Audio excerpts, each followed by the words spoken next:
welcome back to Markov processes. In today's video, we're going to talk about absorbing states for a Markov chain. An absorbing state for a Markov chain is a state that once the chain hits it, if it hits it, it will never be able to leave. It gets sucked in there and absorbed into that state and stays there forever. So this is far more interesting and useful than you might think, and that's what I hope to convince you of today. But first, I want to talk a little bit about simulation of a Markov chain. And I put simulation in quotes here because I'm going to talk about real simulation of a Markov chain and how you can do this with any software of your choice in either the next video or at latest the one after that. But here it's going to be a little bit weird because it's going to depend on the existence of a couple of weird, biased, crazy magic coins. Now, the reason I'm doing this right now is because I think it's going to help us to answer some theoretical questions about absorbing states today. So consider a Markov chain Xn on the state space consisting of the two states 0 and 1 with a transition probability matrix that looks something like this. And suppose we have two coins, I'm going to call them coin A and coin B, and they're biased. So suppose coin A comes up heads 60% of the time when you flip it, and it comes up tails 40% of the time, whereas coin B comes up heads only 20% of the time when you flip it, and comes up tails the remaining 80% of the time. I want us to consider simulating a Markov chain. And before even talking about that, I want to talk about a few words in terms of you have random variables and then you have observations. So let me back up a second and suppose that I am rolling a fair six-sided die, and I'm going to let a random variable capital X be the outcome. So it's going to be 1, 2, 3, 4, 5, or 6. And if the die is fair, then it's going to take those values with equal probabilities of 1/6.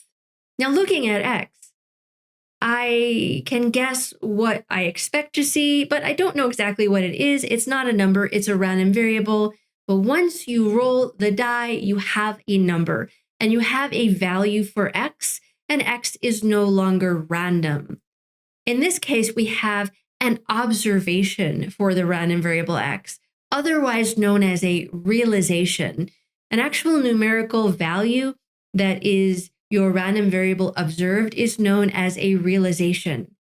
When you are talking about a whole bunch of random variables in sequence, like in any stochastic process, much less a Markov chain, if you can produce a realization of the process, so an actual like time and state axis where you have a number going to a number, going to a number, maybe driven by coin flips or driven by dice rolling or something like that. A realization of a stochastic process, there's nothing wrong with calling it that, but it's usually called a sample path.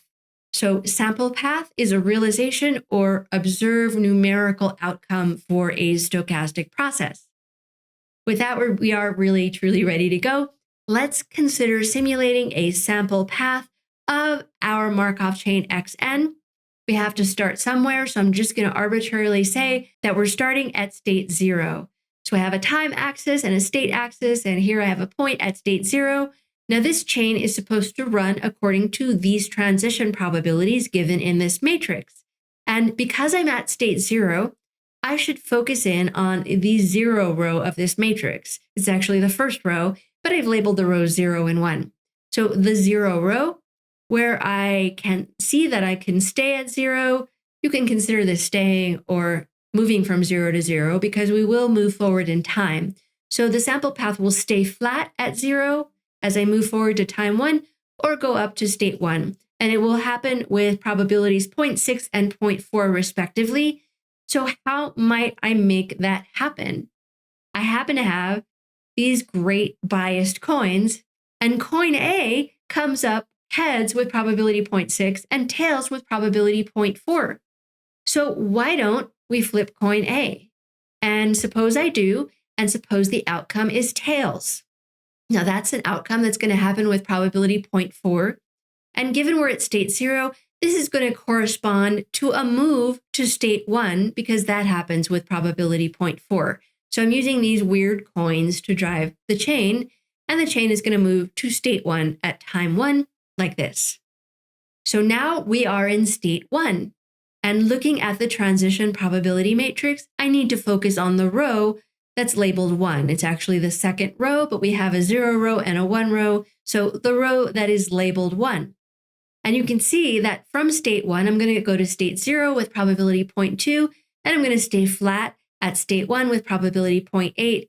However, could I make such a move? We actually have a coin that can do this for us. We have coin B, which comes up to be heads with probability 0.2 and tails with probability 0.8.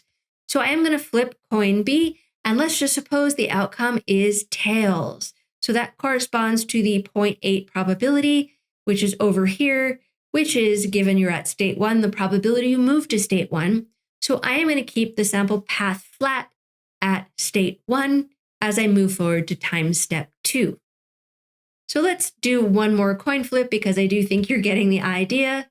Because we're in state 1, I'm going to focus on the 1 row of this matrix, and this corresponds to coin B.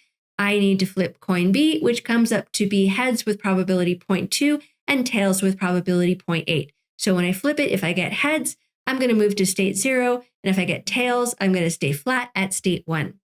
So suppose the outcome is heads.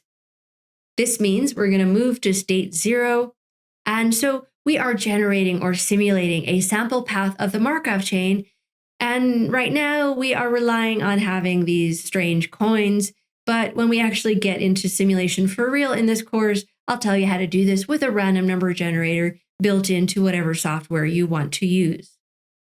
The reason I bring this up now is because I claimed it would help us answer some questions about absorbing states, and I'm not quite there yet, so I want you to consider one more thing before we talk about absorbing states. Suppose we have a second Markov chain called yn in brackets, right? Because yn alone would just be the value of the chain at time n. Suppose it's running on the same state space with the same transition probability matrix.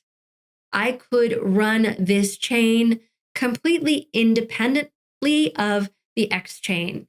And because I have the same probabilities, it would be useful to use coin A whenever this chain is in state 0 and coin B whenever this chain is in state 1, and do completely independent coin flips that I had from the X chain. But what if I used the exact same coin flips to drive both chains forward at the same time?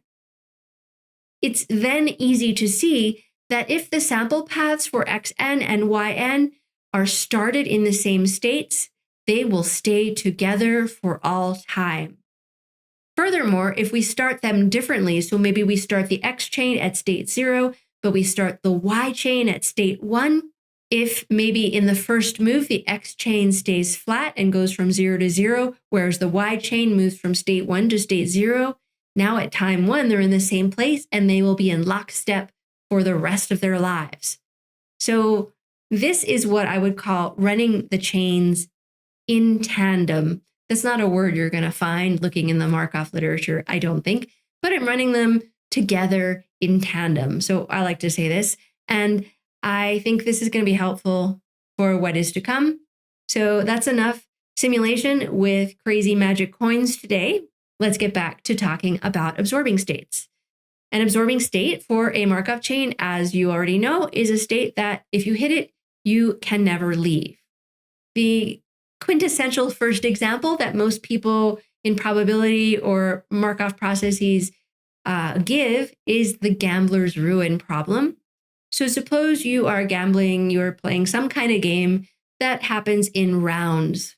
So you put some money down at each round, and maybe with probability P, you win the round, so you get your money back, and then some, and then more, and then extra, your winnings, right? And then with probability 1 minus P, your money goes away and you don't get anything back, so your total winnings is down. I'm going to define xn to be your total amount of money at time n. You could call it your total winnings, but it's just everything you have on you at time n. And then xn is likely a Markov chain.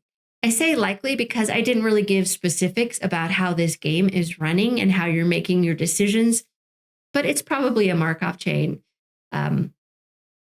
Let's make it a Markov chain. So let's say that at each time step, you put 1 unit of money down and you win with probability P and you get back 2 units of money or something like that. So your decision making does not depend on the past history of the process. State 0, where you have no money, you can't play anymore, you are stuck with no money, the game is over, and your total winnings is no longer going to be evolving in any interesting way. You have $0. So that's the idea behind an absorbing state. As a second example, let me not give you any realness with a word problem, but suppose that Xn is a Markov chain on the state space consisting of the states 1, 2, 3, 4, 5 with a transition matrix that maybe looks like this. So no word problem behind this, just an example of a state space and a transition matrix. You can see here that if you're at state 3, you will move to state 3 with probability 1, and you will move to any other state with probability 0. So clearly, in this case, state 3 is an absorbing state. Why do we care? I claim that sometimes you want to actually induce or cause an absorbing state in order to make a computation easier. As an example, I'm going to look at an oversimplified model of weather and say that the weather in a small town changes from day to day according to a Markov chain. First of all, that's probably not true. I think more days are usually involved in weather, which we could build into a Markov chain, but a lot of other things are going on. Weather models are more complicated than this. So this is an oversimplified kind of ideal weather model. And the states are going to be sunny, cloudy, partly cloudy, or precipitation, which is either going to be rain or snow. Another thing I want you to assume here is that this is well defined. So it could be sunny in the morning and cloudy in the afternoon. Someone somewhere has figured out how to define the weather for the day. Maybe it's the majority of the day. I don't know. So oversimplified, right? We're assuming it's a Markov chain, and we're assuming each day can be classified into one of these 4 states. And I am going to refer to them as S for sunny, C for cloudy, PC for partly cloudy, and P for precipitation. So we're assuming that this follows a Markov chain. And based on historical data, I claim that the transition probability matrix looks like this. So with that, let's answer some questions about this weather chain. My first question is, given that it's sunny today, what is the probability that it is not cloudy for the next 3 days? In Markov chain notation, this would look something like this. I'm going to call today day 0, and the next 3 days, day 1, day 2, and day 3. And I wrote the time steps in decreasing order just to make it look nice. I don't have to do this. But X3 is not cloudy, X2 is not cloudy, X1 is not cloudy, given X0 is sunny. I did say before that random variables need to be numerical in theory, but all you need to do to fix that is to label the states sunny, cloudy, partly cloudy, and precipitation as like 1, 2, 3, 4. But it's easier to see what's going on if I keep these abbreviations in here. So this is the question in front of us. And how are we going to answer this? One way is to take a brute force approach. What I can do is list out like a day 0, which is always going to be sunny. So I don't really need to put day 0 in here, but I just kind of like to see it for completeness. Day 1, 2, and 3, where we traverse all of the possibilities that do not involve cloudy. So here is from day 0 to day 1, we go from sunny to sunny, then sunny to sunny, then sunny to sunny, etc. And you see there's no C for cloudy here. And these are all the possibilities. These are all the ways to go through the next 3 days and never be cloudy. The brute force approach would be for us to compute the probability of seeing this scenario versus this scenario and this one. And these are disjoint events because as you trace through those 3 days, if it's sunny, then sunny, then sunny, then it was not partly cloudy, then precipitation, right? These are disjoint events. And so if you can compute the probabilities of these events happening, then you can add them all up to get the final answer. This is a lot of work, and it's going to be a lot more work for more realistic problems where you have more time steps and more states. But I want to take the brute force approach so that you can appreciate the absorbing state approach that I want to do eventually. So let's just look at 1 or 2 of these, and then I'll give you the rest of the probabilities. Let's look at this one right here. Sunny to partly cloudy to precipitation. In Markov chain notation, and you're not going to need to write this out to compute them, but I just want to do it one time. This represents the probability that on day 3, we have precipitation. On day 2, it was partly cloudy. on day 1, it was sunny, given that on day 0, it was sunny. So this is the probability we're trying to compute right here. And you know how to do this. You're going to try to move things around so that we can use the Markov property. So the first thing I'm going to do is take this joint probability in here and call this like the event A and this the event B over here. And I'm going to write this probability of A intersect B as the probability of A given B times the probability of B, all while staying in the conditional universe where x0 equals s. So we get something like this. So here's the probability of A given B, and here's the probability of B, and all the probabilities have us conditioning on the fact that x0 equals s. So one more time, this is just the probability of A intersect B is equal to the probability of A given B times the probability of B. Now over here, I've got the whole past history of the chain, and by the Markov property, I can get rid of these two values. They are unimportant. But to deal with this one over here, I'm going to do the same sort of trick. This is like an event A. This comma is like an intersection. This is an event B.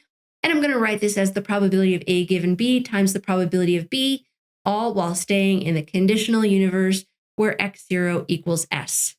So you can see that right here. This is the probability of B given A, and this is the probability of A, and it all stayed with x0 equals s after the conditional line, because that's just sort of the fixed shrunken universe that we are in. And once you get here, it's easy to see we can drop this using the Markov property, and what is left? Over here, I have us moving from PC to P in one time step. To find that, I'm going to go to my matrix. I'm going to go to PC over here and then P, and you can see that this is 0.1. For the next one, we are going from S to PC in one time step. So I'm going to go up to the matrix. I'm going to go to the S row and look for PC, and this is 0.3. And finally, over here, I'm going from S to S in one time step. And if you look at the matrix, that probability is 0.4. And when you multiply these all together, you get 0.012.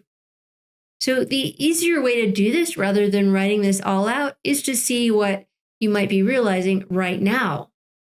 This is the S to S probability. This is the S to PC probability, and this is the PC to P probability. So look up here in the upper left. Consider going from S to S. From the matrix, we know that happens with probability 0.4. Then consider going from S to PC, and from the matrix, we can see that happens with probability 0.3. And finally, PC to P, and from the matrix, we can see that happens with probability 0.1. The answer turns out to be just multiplying these things together. So we can just do this sort of thing up here for all of the other probabilities in the brute force table. We don't need to write it out in terms of Markov chains, but what you are seeing is a property of Markov chains known as the independent increments property.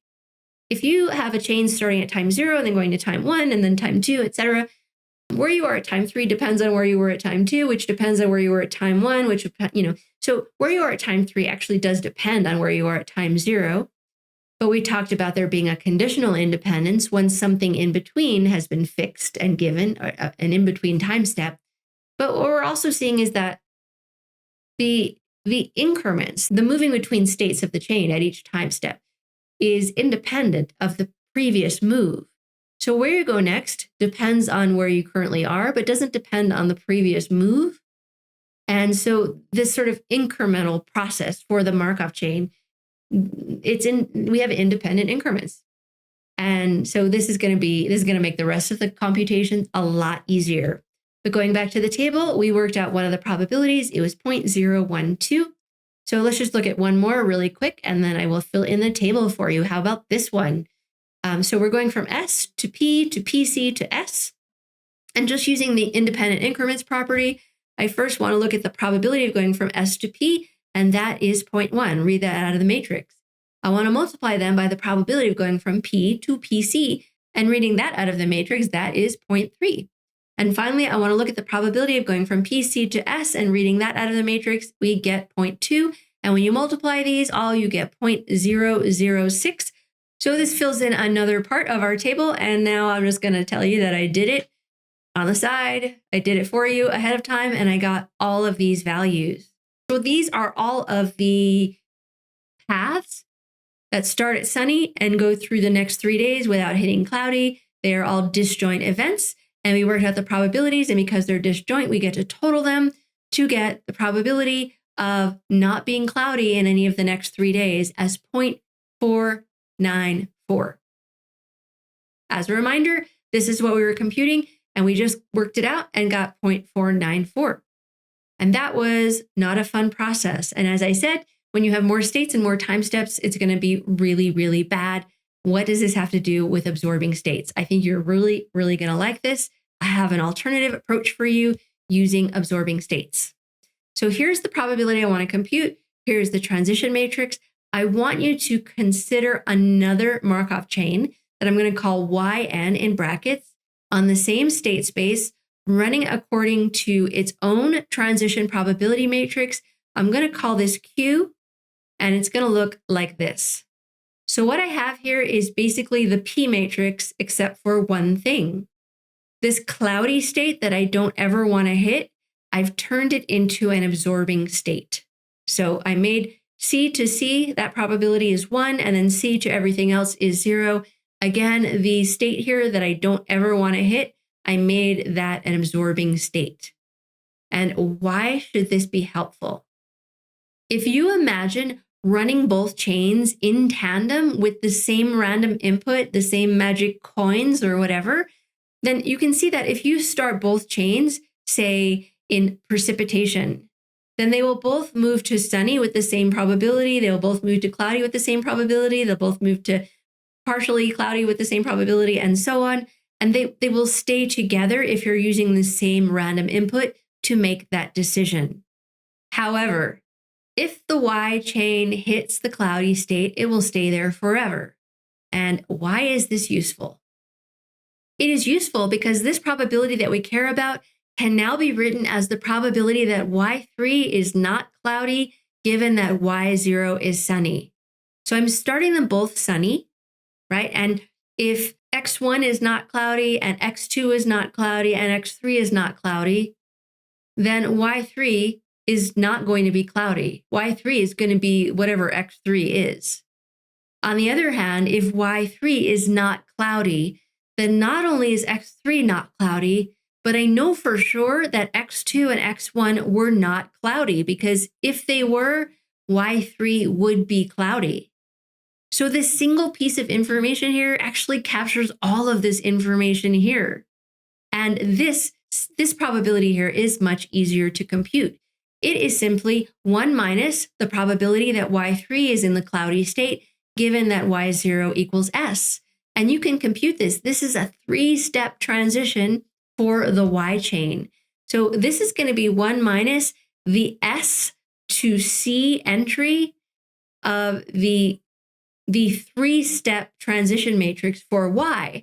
We call that matrix capital Q super 3 in parentheses, but we saw with the Chapman-Kolmogorov equations that this is exactly capital Q cubed. And if you cube the matrix that I had already written down, you end up with this. And now I want to grab the sunny to cloudy entry, which is right here. It's 0.506. And so we get an answer. We get 0.494, the same thing we got in that brute force approach. And it was much, much slicker and much more useful when the state space gets larger and the number of time steps gets larger as well. I think this is such a cool approach to computing these sorts of probabilities where you have a not equals in here. So let's not let it go so quickly. We've got a setup. We can ask and answer a couple more questions. So for my second question, I want to say, given that it's sunny on Monday and not cloudy on Tuesday, Wednesday, and Thursday, what is the probability that it's sunny on Friday?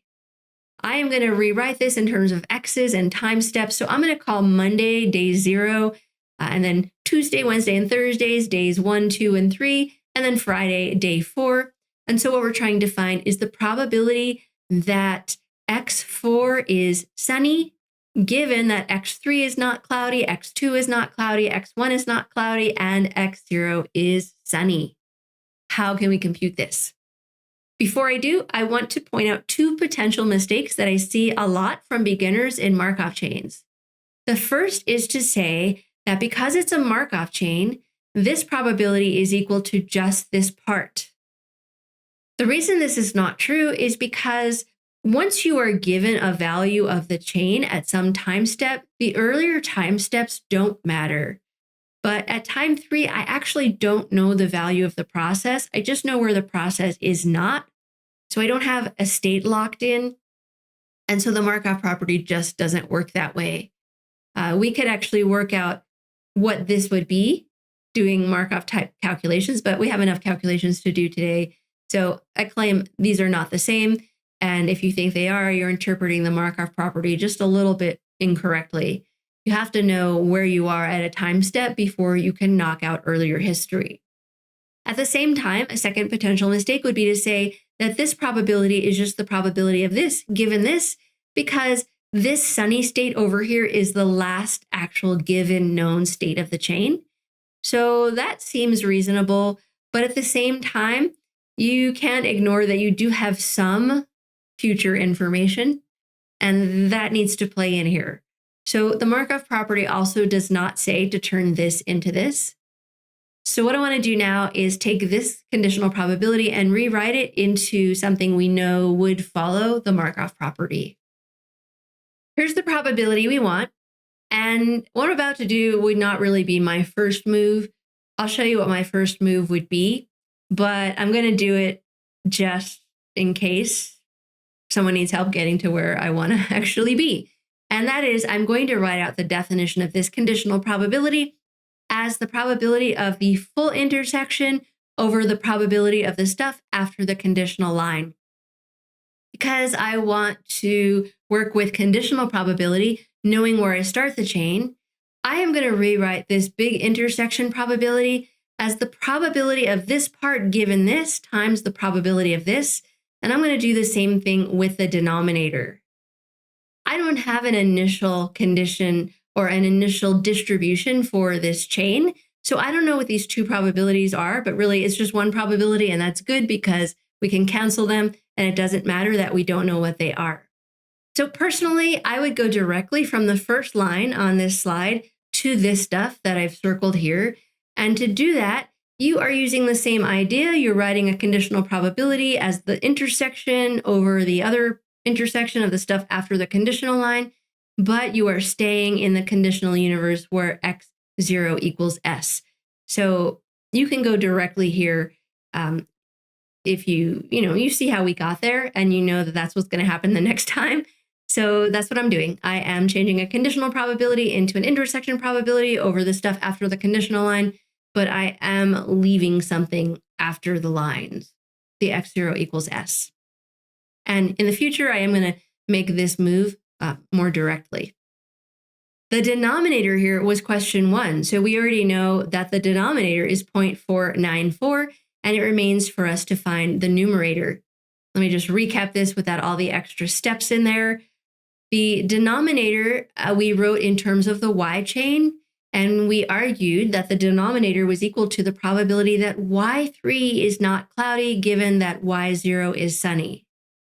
I claim that the numerator is going to be the probability that y4 is sunny given that y0 was sunny.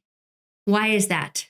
Because if in the y chain I go from sunny at time 0 to sunny at time 4, I know for a fact that the x chain never hit cloudy in between. Otherwise, the y chain could not be sunny at time 4. And similarly, if the x chain goes from sunny to sunny in 4 steps, and I know it's not cloudy in between, that's going to be equivalent to the y chain going from sunny to sunny in 4 steps, period, because that automatically implies that it was not cloudy in between. So once we recognize that this probability and this probability is the same, then we're down to some super straightforward calculations because the y chain runs according to the Q matrix. And in the numerator here, I have the S to S probability in 4 time steps. So I'm going to call this lowercase q sub SS, and then superscript 4 with parentheses around it. That is not a power. That is not little qss to the 4th power. The matrix may be taken to powers, but you don't take a matrix to the 4th power by taking the 4th power of the individual elements. this represents the S to S element of the fourth power of the matrix. Down here, we have 1 minus Q S to C in 3 steps. Another way I could write this denominator is summing up Q going from S to S in 3 time steps plus Q going from S to PC in 3 time steps plus Q going from S to P in 3 time steps. That would be an alternate way to compute the denominator. But I raised the matrix to the 4th power. I didn't write it down here, but if you want to check it out, check it out. I got for the numerator 0.1229, and for the denominator, of course, we already had 1 minus 0.506, and this comes out to be approximately 0.2488. I have one more question for you. We are on a roll, and that is question 3.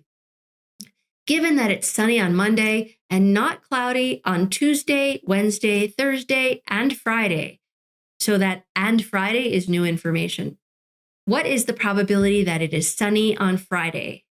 So right now we want to find the probability that X4 is sunny given X4 is not cloudy, X3 is not cloudy, etc. And this was not here in question 2. So this is a little bit different. And before we compute it, I have a question for you, and that is, do you expect this probability to be larger or smaller than the probability from question 2 where we didn't have this piece? If you answered larger, you are correct, because we want the probability that it's sunny on Friday. And down here in question 2, we knew nothing about Friday. So on Friday, it could be sunny or cloudy or partly cloudy or precipitation. But up here in this question 3, we already have ruled out cloudy. So if we know it's not cloudy on Friday, the chance of it being sunny or partly cloudy or having precipitation, those probabilities are going up. And so that's why I expect this probability to be larger than this probability. And I always think when you can, it's a good idea to, think about things like this and reason your way through problems so you know what to expect. And maybe if something goes wrong, where it went wrong. But let's try to compute the question at hand.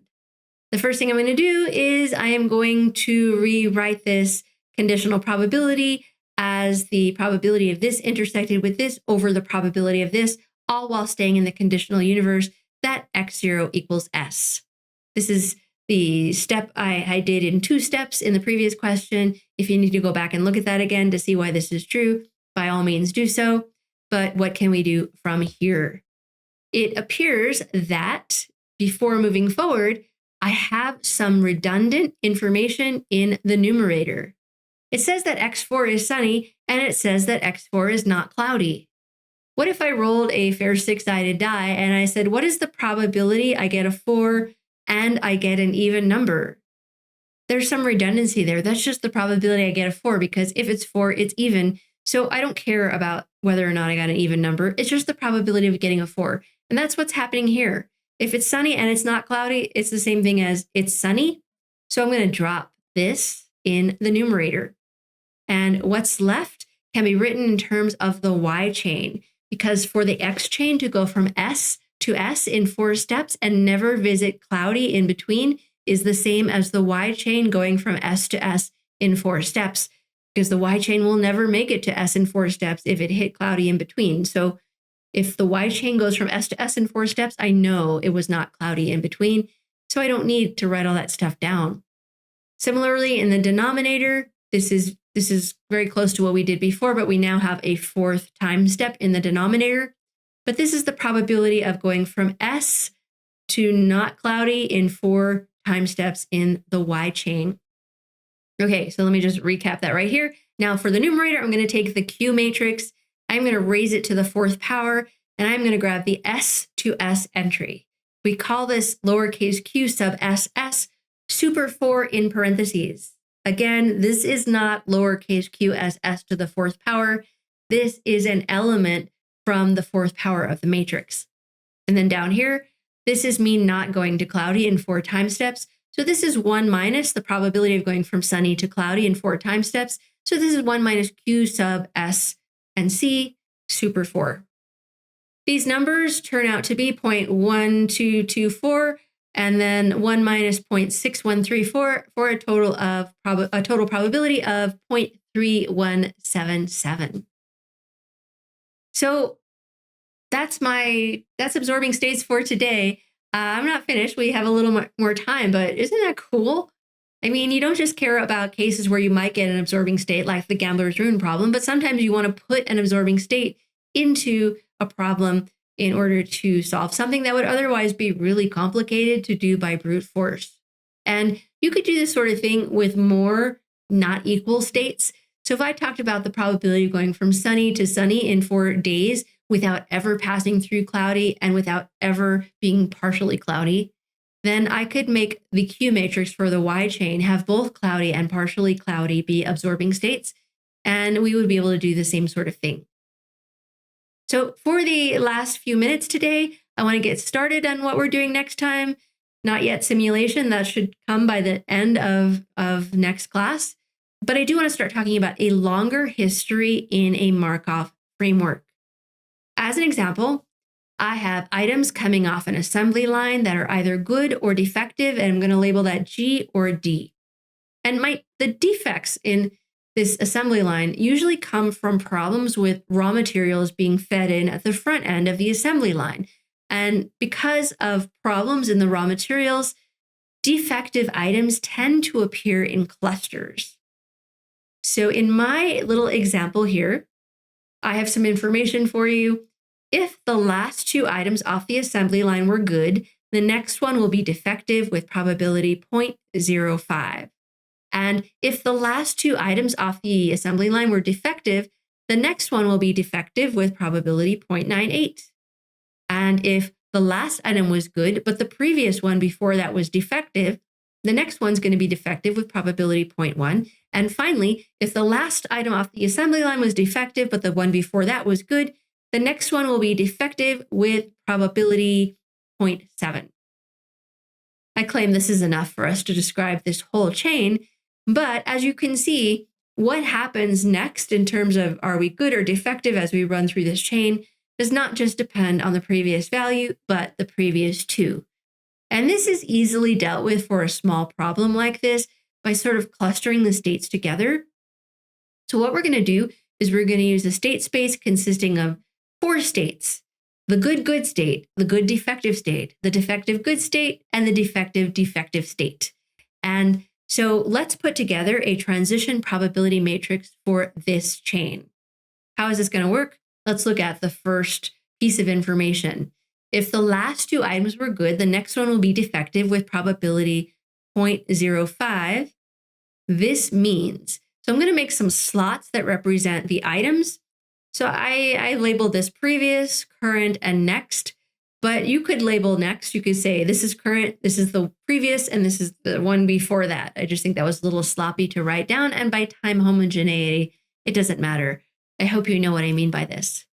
So if the last 2 items were good, then the next one will be defective with probability 0.05. That corresponds to seeing something like this, which really corresponds to moving from the state good and good, because we're looking at 2 states at a time, to the state good and defective. And that is, in fact, where I'm going to put my 0.5 in this matrix. I'm going to start from good, and go to good, defective, and that's where the 0.5 will be. Okay, so let's look at another one. If the last 2 items were defective, the next one will be defective with probability 0.98. So the last 2 are defective and the next one defective. Whether or not you want to call these previous, current, next, or current, previous, and one before that, doesn't matter. But this corresponds to us moving from the state D, D to D, D. And so that's where I'm going to go in the matrix, D, D to D, D, and that's where I'm going to put my 0.98. Before going on, note that given what we're doing, we're chunking the things together. It is not possible for us to go directly from, for example, good and good to defective and good, because we need there to be overlap in between. So good to good and then defective to good. How did you get from good to defective in between? The way we're designing this, we do need to keep this overlap between the states. And if you don't have it, then that's not happening in this model. So we're going to get a 0 probability there, and we're going to get 0 probabilities everywhere else where something like that happens. Like good defective to good can't happen because the second component from good defective has to match the first component in good good, and it doesn't. But yeah, let's go back to the given information and fill out this matrix and call it a day. And next time I'm gonna ask you and we're gonna answer some questions involving this model. So a couple more things. If the last item was good, but the one before that was defective, the next will be defective with probability 0.10. And that corresponds to defective, good, defective, which corresponds to moving from the pair defective, good to the pair good, defective. And in the matrix, that is right here. And we get our 0.10 plugged right in. And finally, if the last item was defective, but the one before that was good, then the next will be defective with probability 0.7. So just kind of writing that out here, that's like good, defective, defective, but really that's like going from the pair good, defective to the pair defective, defective. So in that space in the matrix, which is right here, I'm going to put this probability 0.7. I wasn't given any other probabilities, but the rows of this matrix have to add up to 1. So let's go in and fill in the rest of the matrix. And now we have a slightly longer history in a Markov framework. We took a process that does not just depend on the last value, but the one before that, and just kind of organized it so that we can be talking about a Markov chain with transition probabilities. This is going to get really ugly really fast for real problems, but it's just a toy starter example for us. And next time when we meet, I'm going to ask you some questions about this chain, and we're going to answer them using powers of this matrix, and it's going to be a blast. So after that, I am going to start to talk about simulation of a Markov chain where you don't need to find yourself any biased magic coins. So I hope to see you in the next one.